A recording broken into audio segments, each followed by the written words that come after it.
नमस्कारम नमो नमः। आप सभी का फिर से वेलकम है सेल्सफोर्स गुरुजी यूट्यूब चैनल में। और इस पूरी क्लास में हम लोग जानेंगे डेटा मॉडलिंग के बारे में, ऑब्जेक्ट्स के बारे में, फील्ड्स के बारे में। तो चलिए शुरू करते हैं हमारी यात्रा। तो सबसे पहले लॉगिन कर लेते हैं।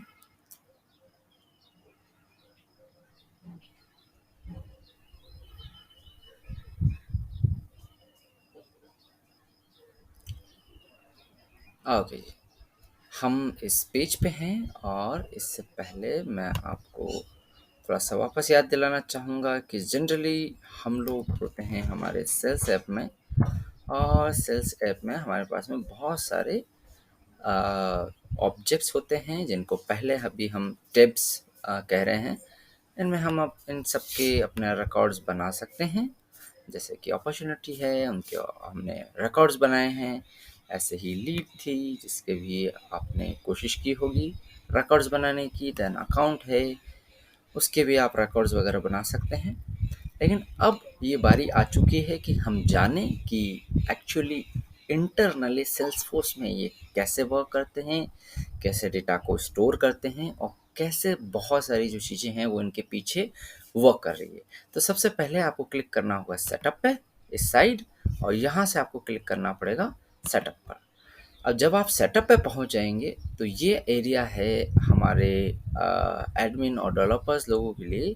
तो आपको क्लिक करना पड़ेगा ऑब्जेक्ट मैनेजर पे। ऑब्जेक्ट मैनेजर पे आप देख पा रहे होंगे कि बहुत सारे ऑब्जेक्ट हमारे पास में है। और इसमें आप अगर अभी देखें तो अकाउंट इसका लेबल है, देन ईपीआई नेम भी अकाउंट है और ये एक स्टैंडर्ड ऑब्जेक्ट है। ऐसे ही अगर आप नीचे तक स्क्रॉल डाउन करें तो बहुत सारे स्टैंडर्ड ऑब्जेक्ट हमारे पास में अभी यहाँ पर हैं। तो हम ये समझते हैं सबसे पहले कि एक ऑब्जेक्ट है क्या। तो अगर आप प्रोग्रामिंग बैकग्राउंड से आते हैं तो आपने देखा होगा कि हम जो डेटाबेस में टेबल्स बनाते हैं और उन टेबल्स में हमारा डेटा स्टोर करवाते हैं। सेम वैसे ही अगर हम सेल्सफोर्स में वर्क करते हैं तो जो बैकएंड में हमारा डेटा स्टोर हो रहा है डेफिनेटली वो एक टेबल के फॉर्मेट में ही है, बट हम यहाँ पर उसे एक ऑब्जेक्ट कह रहे हैं। तो ये चीज़ आपको ध्यान में रखनी है कि ऑब्जेक्ट ज़्यादा कुछ नहीं है, ऑब्जेक्ट बस एक टेबल ही है जो कि बैकएंड में डेटा स्टोर करने का काम कर रही है। तो ये हुआ कि ऑब्जेक्ट। तो ऑब्जेक्ट में क्या होगा कि हमारे कुछ फील्ड्स होंगे। जैसे आपके पास में वहाँ पे कॉलम्स हुआ करते थे, सेम ऐसा ही सेल्सफोर्स में है कि यहाँ पे हमारे पास में फील्ड्स होंगे और वो जो फील्ड्स हैं उनको हम लोग यूज़ में लेंगे। हमारे पास में दो टाइप के ऑब्जेक्ट्स होंगे, स्टैंडर्ड ऑब्जेक्ट और कस्टम ऑब्जेक्ट। मेनली दो टाइप के होंगे। आगे चल के जब आपकी सेल्सफोर्स की यात्रा और आगे पहुंचेगी तो आपको छोटी मोटी चीज़ें और पता चलेगी। लेकिन अभी ये जान लेते हैं कि स्टैंडर्ड ऑब्जेक्ट और कस्टम ऑब्जेक्ट में क्या डिफरेंस है। तो जैसे कि आप देख पा रहे होंगे कि ये अकाउंट एक स्टैंडर्ड ऑब्जेक्ट है। ये पहले से बना हुआ है, हमें इसमें कुछ भी करने की ज़रूरत नहीं है, कुछ भी करने की नीड नहीं है।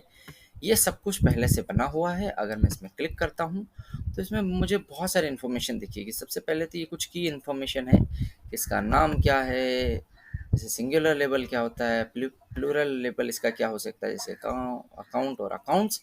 वैसे ही अब जब फील्ड्स एंड रिलेशनशिप में हम जब जाएंगे तो यहाँ पे पूरे के पूरे फील्ड्स हमें जो है वो दिखाई देंगे जो भी अकाउंट के ऑब्जेक्ट में पहले से अवेलेबल है। तो ये तो हुआ कि हमारे पास में कौन कौन सी फील्ड्स है। कुछ बेसिक जो फील्ड्स होते हैं, जैसे कि आप अगर देखें, मैं अकाउंट पे जाऊं और ये अकाउंट का एक रिकॉर्ड है, इस रिकॉर्ड के डिटेल पे जाऊं तो हम देख पा रहे हैं कि अकाउंट का नेम एक फील्ड है और वो जो अकाउंट का नेम जो फील्ड है वो एक नेम फील्ड है। उसका डेटा टाइप नेम है। वो हम लोग फिर अभी थोड़ी देर बाद समझेंगे कि डेटा टाइप क्या होता है। लेकिन आप ये समझें कि जो भी फील्ड्स आपको यहाँ पे दिखाई दे रहे थे, जिनमें हम लोग डेटा इनपुट कर रहे थे, वही जो है हमारे यहाँ पर अवेलेबल है बैकएंड में। और उन सब का जो है वो आप लेबल भी देख सकते हैं और साथ में उसका जो फील्ड नेम या आईपीआई नेम हम जिसे बोलते हैं तो वो भी अवेलेबल है। अगर हम यहाँ पर देखें तो हो सकता है कि जो उसका लेबल है वो डिफरेंट है, बट यहाँ पर जो बैकएंड में जो उसका एपीआई नेम है वो डिफरेंट है। तो ये चीज़ आपको ध्यान में रखनी है, आगे चल के हम इसको और गहराई से समझेंगे। तो अभी तक हमने ये जाना कि जितने भी हमारे स्टैंडर्ड ऑब्जेक्ट है, जैसे कि account, contacts, lead, opportunities, campaigns, इन सब के बैकएंड में ऑब्जेक्ट बने हुए हैं और उन ऑब्जेक्ट से ही जो सब कुछ है वो पीछे मैनेज हो रहा है। जैसे कि कैंपेन ऑब्जेक्ट का मैं आपको बताता हूँ, आप ज़रूर एक बार इनको एक्सप्लोर करें, समझें कि क्या-क्या चीज़ें हैं इनमें। और अभी हम आगे बढ़ें तो मैं आपको बताना चाहूँगा कि कॉन्टैक्ट में हमारे पास में क्या-क्या चीज़ें हैं। जैसे कॉन्टैक्ट के लिए अगर हम जाएँ, तो कॉन्टैक्ट के लिए हमारे पास में है अकाउंट का नेम, बर्थडे डेट और भी बहुत सारी चीज़ें, fax, email, phone, lead source, ये सारे फ़ील्ड जो हैं वो हमारे पास में अवेलेबल हैं और मैं आपसे रिक्वेस्ट करूँगा कि प्लीज़ एक बार सारे के सारे फ़ील्ड्स को अपने माइंड में सेट करिए। परफ़ेक्टली याद करने की कोई नीड नहीं है, लेकिन इन सब की ज़रूरत पड़ेगी हमें जब भी हम लोग आगे अपनी यात्रा को बढ़ाने जाएँगे। तो अभी तक हम समझ चुके हैं कि हमारे पास में ऑब्जेक्ट होते हैं। ऑब्जेक्ट जो है वो 2 प्रकार के होते हैं, mainly standard object, custom object. अभी तक हमने ये भी जान लिया है कि हमारे पास में जो स्टैंडर्ड ऑब्जेक्ट होते हैं, वो स्टैंडर्ड ऑब्जेक्ट जो है अम, वो सब यहाँ पे बैकएंड में अवेलेबल होते हैं, जो चाहें हम लोग काम उस पे कर सकते हैं। अब देखिए हमारे पास में जैसे कि ये कॉन्टैक्ट है, वैसे ही अगर मुझे एक नए ऑब्जेक्ट की नीड है, मैं एक नया ऑब्जेक्ट बनाना चाहता हूँ, तो वो मैं कैसे कर सकता हूँ? देखिए, स्टैंडर्ड ऑब्जेक्ट वो ऑब्जेक्ट है जो पहले से बने हुए हैं, उनकी रिक्वायरमेंट हमें है और वो सब कुछ पहले से चल रहा है, कोई दिक्कत की बात नहीं है। लेकिन कभी-कभी हो सकता है कि हमें रिक्वायरमेंट ही ऐसी है कि हमें एक नया ऑब्जेक्ट ही बनाना पड़ेगा। जैसे कि बात कर लेते हैं, हमारे पास में एक रिक्वायरमेंट है कि हमें किसी की अ, मान लियो कि ऑर्डर की इन्फॉर्मेशन स्टोर करनी है। ऑर्डर के लिए भी हमारे पास में सेल्सफोर्स का स्टैंडर्ड ऑब्जेक्ट होता है। चलिए अब हम एक सिनेरियो सोचते हैं कि हमें स्टोर करानी है इन्फॉर्मेशन, मान लियो टाइम के बारे में, टाइम शीट के बारे में ना, ऐसा कुछ अगर हम अपने पास में हो तो उसके लिए हम लोग क्या करें? तो मान लियो कि उसके लिए कस्टम ऑब्जेक्ट बना सकते हैं। कैसे बनाएँगे? तो आप यहाँ पे ऑब्जेक्ट मैनेजर में आएँ, सबसे लास्ट में क्रिएट है, क्रिएट कस्टम ऑब्जेक्ट। यहाँ पर कुछ की इन्फॉर्मेशन है जो हमें भरनी होती है, उसी के बेस पे हमारा जो है वो पूरा स्टार्ट होगा। तो जैसे कि मान लियो टाइम शीट नाम का एक ऑब्जेक्ट जो है मैं बनाना चाहता हूँ। इसका जो प्लूरल है वो भी हमें देना पड़ता है। अधिकतर जनरली हम लोग ऐसे लगाते हैं, बाकी छोटे-मोटे रूल्स होते हैं जो जो इंग्लिश की ग्रामर के साथ में, तो वो हम लोग कर सकते हैं। और बाकी मेन जो ऑब्जेक्ट का नेम है इसको आप ऐसे ही रहने दें, इसके साथ में कोई छेड़खानी ना करें। मैं आपको बताऊँगा कि फ्यूचर में इसके साथ में क्या होगा। अभी मैंने केवल ये टाइम शीट दिया है और देन टाइम शीट का नेम अभी ये टेक्स्ट में आ रहा है, हम चाहें तो इसको ऑटो नंबर बना सकते हैं। जब हम इसे ऑटो नंबर बना देंगे तो हम खुद इसमें वैल्यू फिल नहीं कर पाएँगे, क्योंकि ऑटोमैटिकली उसमें इंक्रीज़ होता जाएगा, जैसे कि 1, 2, 3 ऐसे चलता जाएगा, वो हमारे ऊपर डिपेंड करता है। हमारे पास में कुछ फीचर के ऑप्शंस हैं, जैसे कि अलाउ रिपोर्ट्स, अगर हम इस पे क्लिक करते हैं तो ये रिपोर्टिंग के लिए अवेलेबल हो जाएगा। अलाउ एक्टिविटीज़, तो इस पे हम एक्टिविटीज़ बना पाएँगे, जैसे टास्क, इवेंट, इन फ्यूचर आप जाके इसको समझेंगे। और ट्रैक फील्ड हिस्ट्री के लिए हम लोग इसको अवेलेबल करवाना चाहते हैं तो वो करवा सकते हैं। अलाउ इन चैटर ग्रुप करना चाहते हैं तो वो भी हम लोग कर सकते हैं। अगर लाइसेंसिंग वगैरह अगर हम इस पे अप्लाई करवाना चाह रहे हैं तो अन्य लाइसेंसिंग करवाना पड़ेगा। और ऐसे ही कुछ क्लासिफिकेशन होती है ऑब्जेक्ट की कि allow sharing, allow bulk API, और ये कुछ छोटी मोटी चीज़ें होती है जो इन फ्यूचर जाके आप गहराई से समझेंगे। अभी के लिए बस आप ये कर सकते हैं। फिर है कि add notes and attachment in the related list to the default page layout. तो आपको अगर ऐसी नीड है कि आप फ़ाइल वगैरह वो अपलोड करवाना चाहते हैं तो वो आप कर सकते हैं। और इसके बाद में एक ये है कि आप इसका एक टैब भी बनाना चाहते हैं। तो देखिए 2, अब आपको एक डिफ़रेंस समझना पड़ेगा कि अभी तक हम लोग ये कह रहे थे कि यहाँ पर जितने भी ये जो हैं ये टैब्स हैं और बैकएंड में ये एक टेबल है या ऑब्जेक्ट है। आपको ये डिफ़रेंस समझना पड़ेगा कि यहाँ पे जैसे अगर होम की बात करें तो होम का कोई भी ऑब्जेक्ट नहीं होता, ये केवल और केवल एक टैब है। टैब का मतलब ये है कि यहाँ पे कोई भी इन्फॉर्मेशन दिखाना चाहते हैं तो वो दिखा सकते हैं। और ये जो अपॉर्चुनिटी है इसका भी एक टैब बना हुआ है, जो और बाकी ये इन्फॉर्मेशन जो है इस अपॉर्चुनिटी ऑब्जेक्ट की दिखाएगा। तो ये एक मेन डिफरेंस है। ऐसे ही चैटर ग्रुप का है अगर आप यहाँ पे देखें, और ऐसे ही रिपोर्ट्स का है, डैशबोर्ड्स का है। तो ये सारी चीज़ें की चीज़ें अपने पास में है। तो इसीलिए हम हो सकता है कि ऑब्जेक्ट बना दें, लेकिन वो ऑब्जेक्ट यहाँ पर विजिबल नहीं होगा जब तक हम उसका एक टैब नहीं बना देते हैं। तो इसलिए मैं अभी क्या कर रहा हूँ, किसी के साथ में जो कस्टम ऑब्जेक्ट का कस्टम टैब का जो विजार्ड है वो मैं लॉन्च कर दूंगा। अभी मैं इसको सेव कर रहा हूँ। तो टाइम शीट का जो मेरा ऑब्जेक्ट है वो सेव हो चुका है, लेकिन अभी ये कहीं पे दिखाई नहीं देगा। लेकिन अब हम इसके लिए एक टैब बना रहे हैं तो फिर हमको वो विजिबल होगा। देख लेते हैं कि टाइम शीट का हम बना रहे हैं क्या, कोई क्लॉक का हमारे पास में ऑप्शन है। अगर कोई क्लॉक का ऑप्शन है तो जैसे स्टॉप वॉच आ गया। कोई डिस्क्रिप्शन देना चाहते हैं तो दे सकते हैं। अभी के लिए आप केवल नेक्स्ट करेंगे, इसको भी आप नेक्स्ट करेंगे। इन फ्यूचर जब हम समझेंगे टैब को गहराई से तो मैं आपको बता पाऊंगा कि ये किस तरह से क्या काम कर रहा है।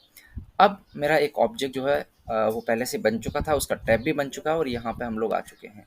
एक बात को हमें आपको हमेशा ध्यान में रखना पड़ेगा कि टाइम शीट या फिर जो भी आप कस्टम ऑब्जेक्ट बना रहे हैं उसके एपीआई नेम में अंडरस्कोर अंडरस्कोर सी लगेगा, ताकि हम इजीली आइडेंटिफाई कर पाएंगे कि ये जो है वो एक कस्टम ऑब्जेक्ट है और कस्टम ऑब्जेक्ट की तरह हम लोग उसको ट्रीट करेंगे। अब मैं इसको रिफ्रेश कर लेता हूँ ताकि मेरा जो टैब है वो यहाँ पे आ पाए। जैसे कि मैंने यहाँ पे देखा टाइम शीट जो है उसका एक नया टैब बन चुका है और यहाँ पे मैं टाइम शीट का जो ऑब्जेक्ट मैंने यहाँ पर बनाया है उसी को यहाँ पे अवेलेबल हो चुका है। उसमें न्यू करके मैं नए रिकॉर्ड्स वगैरह सब कुछ बना सकता हूँ। अभी मेरे पास में एक ही फील्ड है, टाइम शीट नेम, जो कि स्टैंडर्ड फील्ड होता है, तो वही मुझे यहाँ पे विजिबल हो जाएगा। बाकी अगर मुझे कुछ भी नए फील्ड बनाने हैं तो वो नए फील्ड जो है वो अलग से बनाऊंगा। कुछ और फील्ड जो होते हैं वो हमारे पास में स्टैंडर्ड, जब हम कोई भी ऑब्जेक्ट क्रिएट करते हैं तो क्रिएट हो जाते हैं, जिसमें नेम एक डिफ़ॉल्ट होता है और ये तो क्रिएट होता ही होता है 100%। ऑनर भी होता है और लास्ट मॉडिफाइड बाय और क्रिएटेड बाय भी होता है।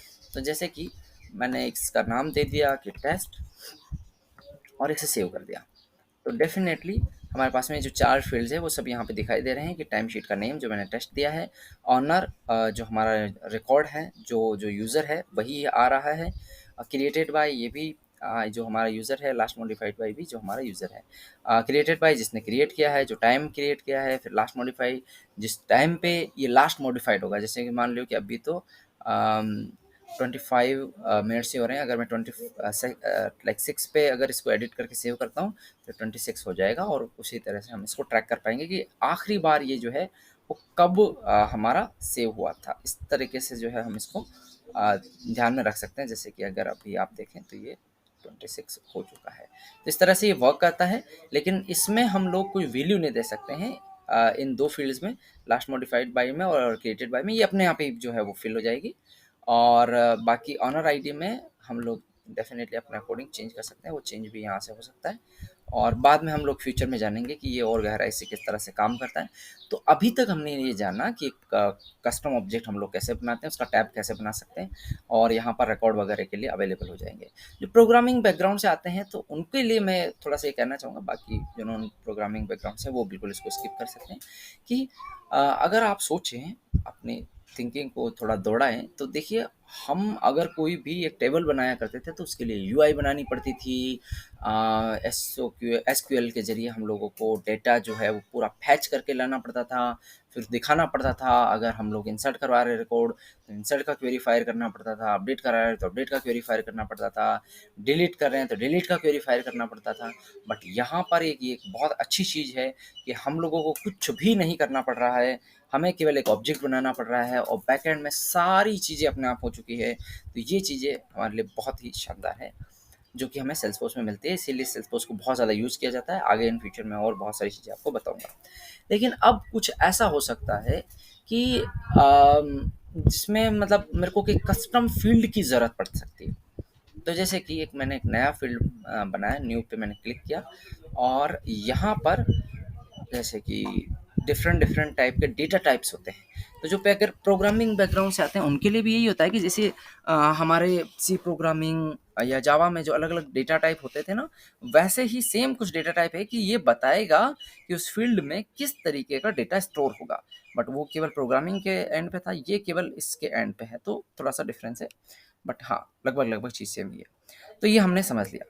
अब हम लोग क्या करते हैं कि जैसे हमें एक डेट टाइम टाइप का फील्ड बनाना है। तो ये डेट टाइम टाइप का फील्ड हम लोग बना सकते हैं। इसमें डेट और टाइम जो है वो फील्ड स्टोर करवा पाएंगे। इसमें बहुत सारी चीज़ें हैं, जैसे कि ऑटो नंबर है, जो हमने थोड़ा सा उसका बारे में अभी समझा कि वो ऑटोमेटिकली इंक्रीज होता रहता है, फिल करने की ज़रूरत नहीं पड़ती। एक फॉर्मूला होता है जो आगे चल के समझेंगे, रोल ऑफ समरी आगे चल के समझेंगे, लुकअप रिलेशनशिप आगे चल के समझेंगे, मास्टर डिटेल आगे चलकर सीखेंगे, एक्सटर्नल लुकअप आगे चलकर सीखेंगे। बाकी ये बिल्कुल बेसिक चीज़ें हैं जो एक बार आप यहाँ से क्रिएट कर लीजिए, इसमें कोई ज़्यादा डिफरेंस नहीं है। लेकिन जैसे चेकबॉक्स है तो इसके लिए हमारे यूआई में यहाँ से चेकबॉक्स दिखेगा, और बाकी अगर सिंपल कोई टेक्स्ट का फील्ड है तो टेक्स्ट का फील्ड कुछ इस तरह से दिखेगा। तो आप एक बार इनको सबको क्रिएट करेंगे, मैं आपको पूरा असाइनमेंट का वो एक डॉक्यूमेंट दूंगा, उस डॉक्यूमेंट से जो है वो हम लोग समझ पाएंगे कि कहाँ पे कैसे क्या सारी चीज़ें चल रही है। तो चलिए अभी के लिए हम लोग बढ़ते हैं नेक्स्ट, और डेट टाइम टाइप का फील्ड बनाते हैं, ठीक है। और इसको मैं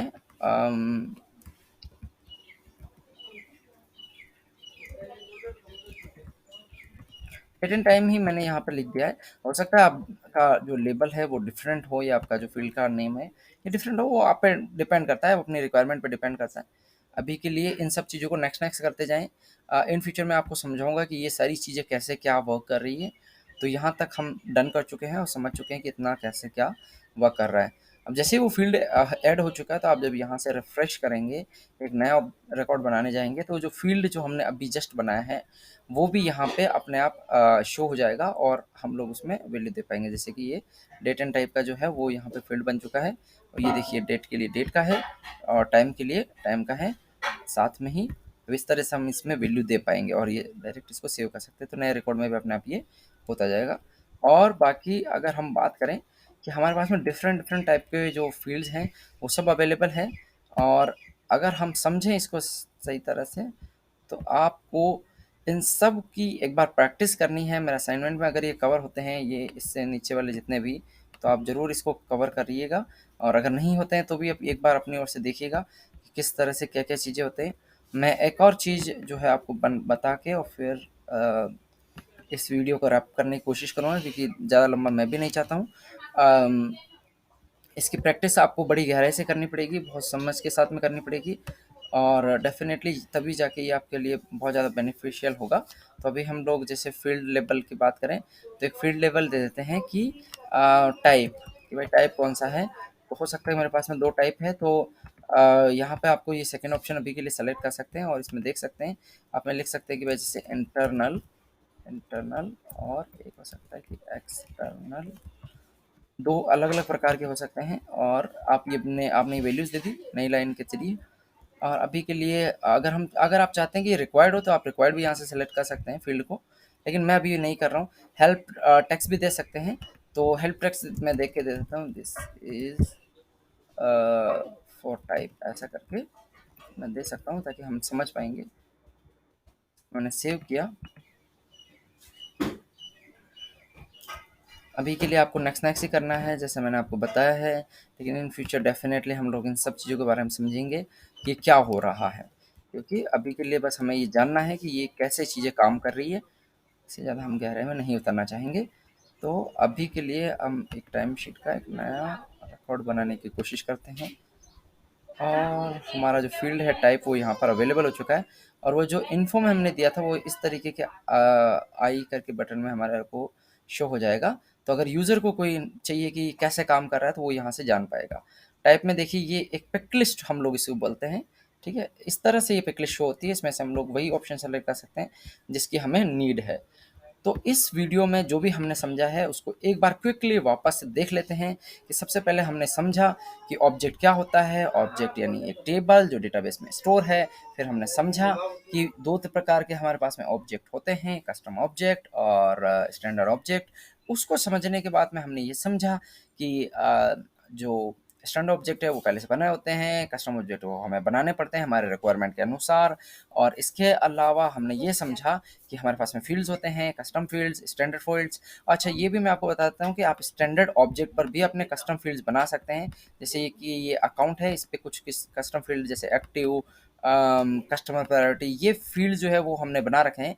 तो आप यहाँ पे भी बना सकते हैं अपनी रिक्वायरमेंट के अकॉर्डिंग। तो ये चीज़ हमने समझ लिया कि कैसे वर्क करता है। और जब हम लोग हमारे पास में अलग अलग प्रकार के ऑब्जेक्ट के डेटा टाइप, सॉरी फील्ड्स के डेटा टाइप होते हैं, वो हम लोग यूज़ कर सकते हैं। तो इस तरीके की चीज़ें हमने इस वीडियो में समझी है। आप इन सारी चीज़ों के असाइनमेंट जो है वो डन करिएगा। जैसे कि मैं आपको एक छोटी-सी एक असाइनमेंट का ये डॉक दूँगा। डेफ़िनेटली वीडियो के डिस्क्रिप्शन बॉक्स में आपको ये मिलेगा और इससे आप ये पूरा जो है वो सब कुछ अपने इसमें बनाएँगे और फिर हम इसका यूज़ करेंगे। कि आपको एक ऑब्जेक्ट बनाना है टीचर, उसका लेबल ये होगा और भी जो इन्फॉर्मेशन है वो सारी यहाँ पे दी हुई है। ये सारी इन्फॉर्मेशन आपको पुट करनी है और ये फ़ील्ड्स बनाने हैं वन बाय वन। आपको जैसे कि एसआर नंबर देना है, ऑटो नंबर टाइप का होगा, is it available for job ये चेक बॉक्स टाइप का होगा, सैलरी जो है वो करेंसी टाइप की होगी, लिमिट वगैरह वो सब कुछ मैंने दे रखा है। और यहाँ पे देखिए मैंने जो पिक लिस्ट दे रखी है उसमें मैंने कॉमा देके दे रखी है। लेकिन आप जब रियल में इसको एंटर करने जाएँगे तो आप इसको न्यू लाइन में देके देंगे ताकि वो सही तरह से जो है फॉर्मेट वगैरह हो पाए। तो ये सब कुछ आपको बनाना है, ये आपका असाइनमेंट है। ये आपको आप इसे जल्दी से फिनिश करें और सबमिट करें, फिर मैं इसको देखूँगा। हम फिर नेक्स्ट प्रैक्टिस के लिए जाएँगे। पूरी वीडियो देखने के लिए आपका बहुत-बहुत धन्यवाद। मैं उम्मीद करता हूँ कि आप हमारी इस यात्रा में बने रहेंगे और आगे चल के हम और भी बहुत सारी चीज़ें सीखने वाले हैं। तो थैंक यू सो मच। हम मिलेंगे आपसे अगली क्लास में। नमो नमः। धन्यवाद।